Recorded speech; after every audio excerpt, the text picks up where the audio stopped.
যে আমরা দেখেছি যে উন্নতিটা হয়, সেখানে অলমোস্ট 3 ডিজিট গ্রোথ হয়েছিল টেলিকমিউনিকেশনে। আজকে আমরা এসে দেখছি যে আমাদের 160 মিলিয়ন মানুষের হাতে কিন্তু মোবাইল ফোন আছে, এবং তার মধ্যে 100 মিলিয়নের কিন্তু ইন্টারনেট অ্যাক্সেস আছে, এবং তার মেজরিটি হচ্ছে যে থ্রু মোবাইল ফোন।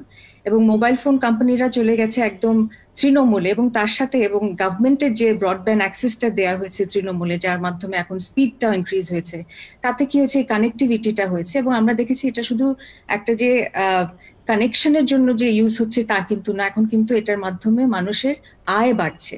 তো এই যে ইকোনমিতে একটা ইম্প্যাক্ট হচ্ছে, এটা আমরা দেখতে পাচ্ছি, আমাদের জিডিপি গ্রোথের ইম্প্যাক্ট আমরা দেখতে পাচ্ছি। আমরা একটু আগে ফ্রিল্যান্সিং এর কথা বলছিলাম, এই যে 10 লাখ বলছি ফ্রিল্যান্সার্স আছে, এবং এন্টারপ্রেনার্স যে গ্রো হচ্ছে এই টেকনোলজি ইউজ করে, কারণ এখন এই অ্যাক্সেসটা পাচ্ছে, তাতে করে কিন্তু আমাদের ইকোনমিতে অনেকখানি সংযোজন হচ্ছে এই যে উন্নতিটা। জি জি, আমি অবশ্যই ফিরবো আপনার কাছে। এবং ফ্রিল্যান্সিং এর যে কথা বলছি, কিছুদিন আগে এই ফ্রিল্যান্সারদেরকে স্বীকৃতি দিয়েছেন মাননীয় প্রধানমন্ত্রী, এবং শুধু তাই নয়, বছরে এই মুহূর্তে 850 কোটি টাকা বাংলাদেশি টাকায় তারা উপার্জন করছে, বৈদেশিক মুদ্রা বাংলাদেশে আনছেন এই ফ্রিল্যান্সিং এর মাধ্যমে, আইটি প্রযুক্তিকে ব্যবহার করে। সেটি আমাদের জন্য একটি বিশাল পাওনাই বলা যেতে পারে। সৈয়দ আলমাস কবির, আপনার কাছে চলে আসতে চাই। প্রযুক্তি খাত নিয়ে আপনি কাজ করছেন, এবং সেখান থেকে প্রযুক্তি খাতে আমরা কতটুকু এগিয়েছি বলে আপনি বিচার বিশ্লেষণ করবেন? অনেক অনেক ধন্যবাদ আমাকে আমন্ত্রণ জানানোর জন্য। প্রিভিয়াস বক্তারা যে বলেছেন সেগুলো শুনলেই আমরা বুঝতে পারবো যে আমাদের যে এই গত এক যুগে যে একটা প্যারাডাইম শিফট হয়েছে, সেটাই প্রমাণ করে যে আমরা ডিজিটাল বাংলাদেশের যাত্রাপথে কত দূর এগিয়ে গেছে। এবং এটা শুধু কিন্তু মুখের কথা না। আপনি 26শে মার্চে লকডাউন যখন আমরা শুরু করলাম, 27শে মার্চ থেকে কিন্তু সবাই ভেবেছিল যে এখন কি হবে, সবাই তো ঘরে বসে আছি, সবকিছু থমকে যাবে। কিন্তু থমকে যায়নি, সবকিছু কিন্তু as usual, business as usual ভাবে ছিল। সবাই কিন্তু ব্যবসা বাণিজ্য করেছে, সরকার ঠিক মতো চলেছে, আমাদের ব্যাংক চলেছে, আমাদের জীবনযাত্রা চলেছে, আমরা কেনাকাটা করেছি, ডাক্তার দেখিয়েছি, বিচার কার্য চলেছে, ক্লাসরুম চলেছে।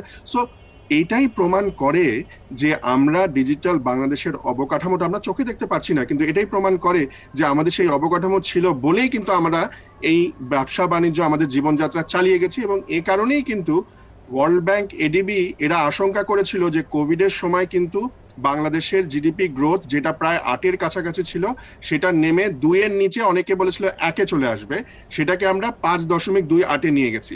এবং এটাই প্রমাণ করে যে এই অবকাঠামো যদি না থাকতো তাহলে কিন্তু এটা হতে পারতো না। সো এইটাই আমরা যে আপনি যে বলছেন যে কি ধরনের চেঞ্জ এসছে, এটাই সবচেয়ে বড় প্রমাণ।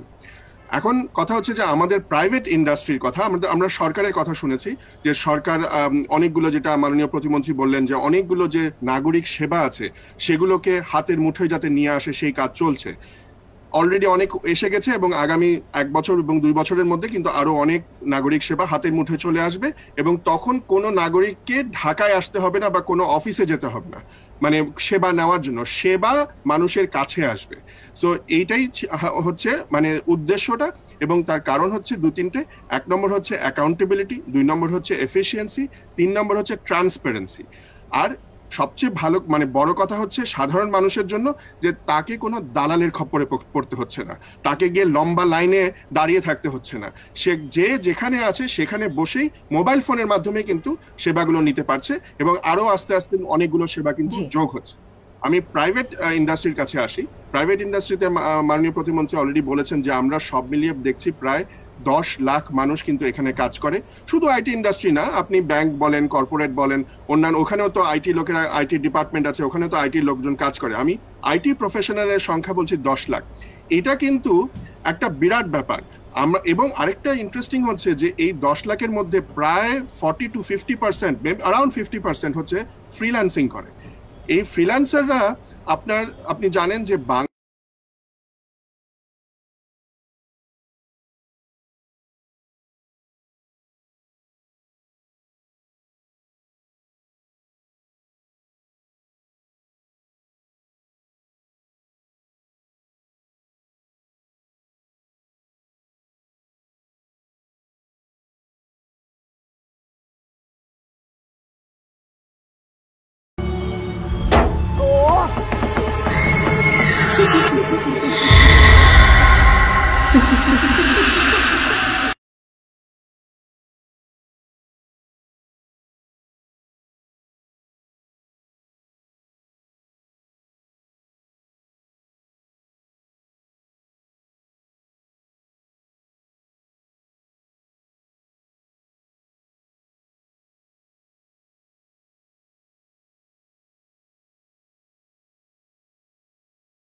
অনেক হিসাব।